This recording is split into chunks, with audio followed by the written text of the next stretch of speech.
This segment is brought to you by Buick. Exceptional by design.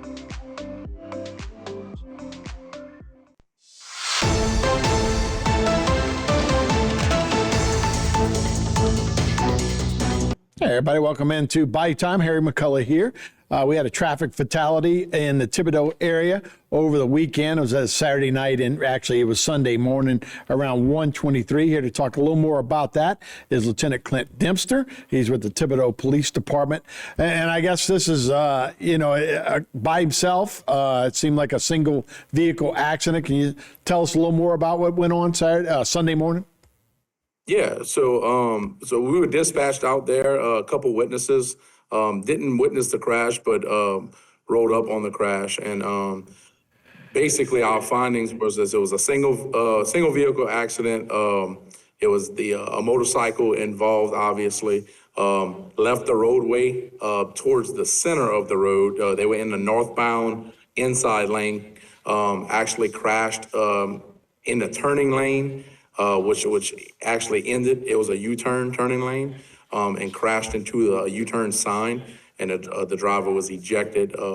Was wearing a helmet, but unfortunately, he sustained severe injuries leading to the fatality. Yeah, that always just talks about the importance of safety when you're on a motorcycle. Obviously, you don't have a cage, so if you get in an accident like that, things can get serious and in a hurry. So I guess that's the message here, right? Make sure you're alert, you know what you're doing, and obviously you don't want to hit any kind of signs or anything like that. Yeah, absolutely. I mean, obviously, we all know the risk of driving a motorcycle.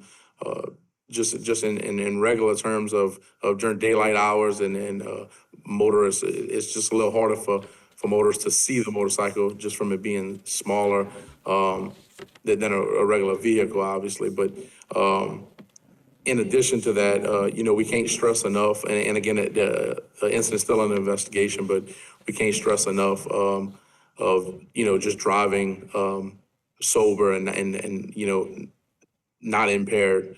And again, it's still under investigation, but we do have reason to believe that, alcohol may be suspected in the crash. I see. Hopefully, obviously our thoughts and prayers are with that family. Speaking of, you also did a training, your SWAT team did a training, but it was more medical training that they did for the SWAT team members, right? Right. Yes, sir. So this was something that, and look, our SWAT team tries to keep up to date with all their trainings. Again, it's a constant battle to try to keep up with the new things coming out. But we were fortunate enough to have some tactical instructors come in and train the guys in a training, a tactical medicine and trauma casualty care training.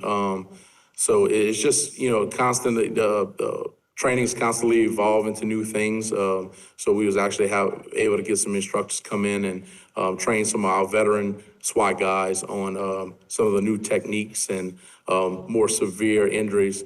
More often than not, our SWAT team are faced with situations where, unfortunately, a lot of severe injuries could occur. So we need to know how to treat those injuries before paramedics and rescue do arrive on scene. Yeah, I would imagine that's a lot like military, emergency medical treatment. I imagine you're doing with that kind of trauma with a SWAT team. Yeah, absolutely. And again, like I said, not so much for just the public, if the public gets injured, but our guys itself, right. Our SWAT team member gets, God forbid, gets shot or something in the incident. So we need to know how to, we go through tourniquet classes and all those things, but basic tourniquet classes. But this was just a more in-depth training on trauma and casualty care. Yeah, I see you wanted to thank Travis Wilson and Amy Fowler, I guess, were the ones that actually led that training. Finally, we wanted to talk about this weekend. Look, we're all looking whether it's going to be an invest, whether it's going to be a tropical storm or a Hurricane Dexter coming in. But there'll be a lot of water around, whether it's just a rainstorm or it's a tropical system. How does the Thibodaux Police Department prepare for that?